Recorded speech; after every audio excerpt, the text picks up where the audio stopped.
Islamic law allows marriage not by age, but by maturity, as you quoted rightly, and puberty.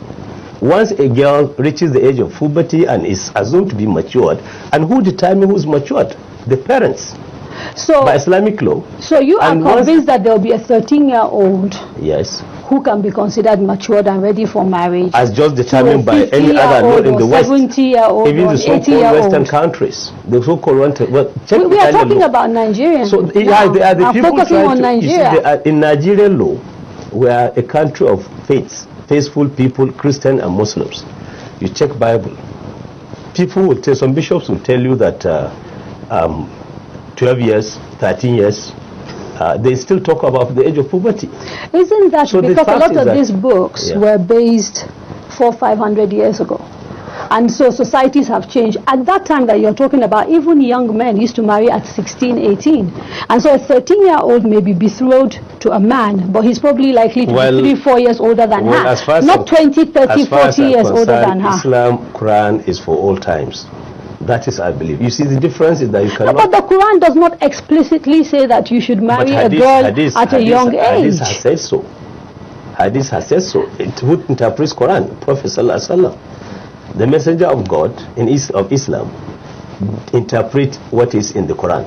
Are you here talking about his marriage? Are you talking about his marriage to Aisha? I'm not even talking about his marriage. I'm talking about your own definition of... Yeah, it says maturity. It didn't say puberty. You focused on the physical. Agreed. You focused on the physical. No, I have agreed with your interpretation of maturity and puberty. What is maturity and puberty? What are the characteristics of a matured girl or a girl that attains the age of puberty, as far as that definition is concerned? Okay, now let me take you a little back. This is not the first time that you've been involved in controversy around child marriage. You married an Egyptian girl a few years ago, and the allegations was that she was 13 years old. She was the daughter of your driver, and you basically paid a dowry of $100,000 to be able to marry her. In other words, taking advantage of the poverty of the family. Can you shed light on what exactly happened? Because we seem to find you again and again in the midst of this sort of controversy. Allegations. And so this is the time to sort of, allegations are not facts. Okay. First of all, I got married under Islamic law. Okay. Whether an Egyptian or a Nigerian, it is done in Abuja, in the central mosque of Abuja. And I didn't marry my drivers. I don't have an Egyptian driver.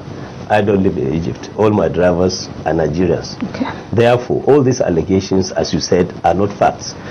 If you are arguing or you are discussing based on facts, the fact of the matter is that I got married in Abuja Central Mosque, and the marriage was witnessed by the Sharia Court of Appeal, which issued certificate at the time of the marriage that this marriage was conducted and consummated under Islamic law and was in order. And that's why the Attorney General of the... How old was your wife? The issue of age, as I told you, does not matter as far as Islamic law is concerned. Was she 13 as they reported? She was not 13. A mature 13? She was not 13. She was not 13, but I know she was matured enough, as testified by the certificate of marriage given to me by the Sharia Court of Appeal of Abuja. Okay. Now, you've got more than one wife. Yes. How many of those wives are under 21? Why this is so personal? You see, yes, the fact is that and if you want me to explain why, I can explain why. Yeah, okay, why do you ask the question? Well, because these are the issues being debated as to whether you are using... No, I said under 21. Whether you're using the guise of Islam let me give you example. To basically... Let me give you example. Give justification for your own personal behavior. Let me give you example. My wife, one of the wives I married, was a medical doctor. I know her. So that's why I asked you yourself. I tell you. But you have other wives apart from her. If I married a medical doctor, then you can determine how old she was when I married her by going to primary school, secondary school, and university, spending 7 years in university, doing an internship and youth service. Well, since then you've married other wives. So the issue is, as far as I'm concerned, I'm a Muslim and I'm entitled to live my life according to my faith, according to Islamic law. So long as I don't do any action that is against Islamic law, I am covered by Nigerian constitution.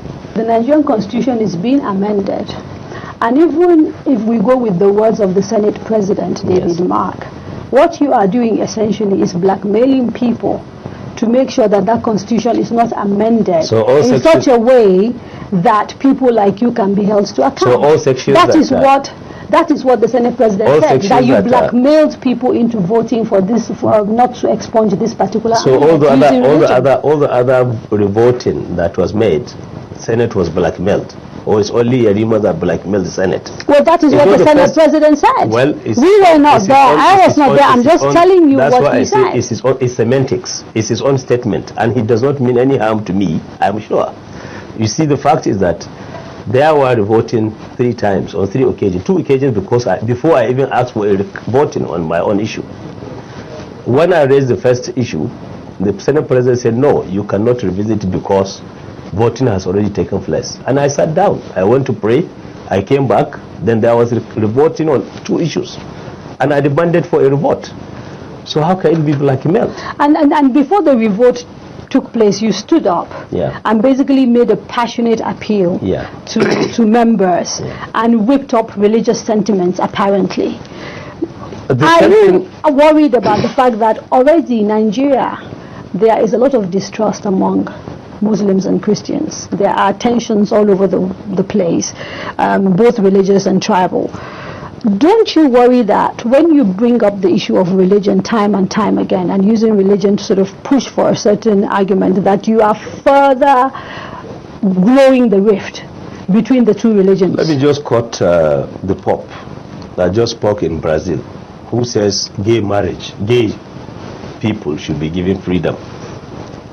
The fact is that religious interpretations face issues of faith are very important in life. The camp president, for example, in Nigeria, camp chairman, said he was going to lead a demonstration to the National Assembly based on his own understanding, but he also said he was against gay marriage. So those gays who are seeing that they have the right to be gays are saying that he is using religious sentiments. So there's no way in life you are either a Muslim, a Christian, a Jew, or a Hindu. So long as we don't appreciate the differences that exist between us and appreciate the fact that we need to live together peacefully and allow others freedom of their choice to be Muslim or Christians, this can continue not only in Nigeria, all over the world. So this is about allowing Senator Yerima to practice his faith. That is how you see it. That's all. So those who want to believe based on their live their life based on their culture and tradition, they should be allowed to practice the customary law. I'm afraid I have to personalize it again. So if this is about allowing you to practice your religion, you have 4 daughters. Yes. 2 are married. How many did you marry in their teen years? I have 28 children. I know, but I know of 4 daughters. 4 got married. I mean, 3 got married. Married, yes. And 2 are getting married. Yes. 1 is getting married September 6. Okay. At 16 years. Okay. So she's not 18. Well, the other 2 that I know got married at 18 and 19 because they were at university 17 at the time. 17 and 18 years. Okay. So you're practicing what you preach even in your house. 16 is getting married on the 6th of September because she's matured. If you see her, you yourself will advise me to get her married. We accept that your intentions are honorable and what you're doing is in line with religion. There's always the pervert, the man who is a pedophile, who really it's about sex with underage children. How do we guard children against those kind of people if we don't have the laws in place? You cannot you are not allowed to marry out your daughter as you define until she's matured and she reached the age of puberty. But you are telling us that if you marry your daughter out, the law, Islamic law, will apply on you. So children are protected under Islamic law. If maturity cannot be measured by an independent measure such as age, how do you form laws that will apply across board?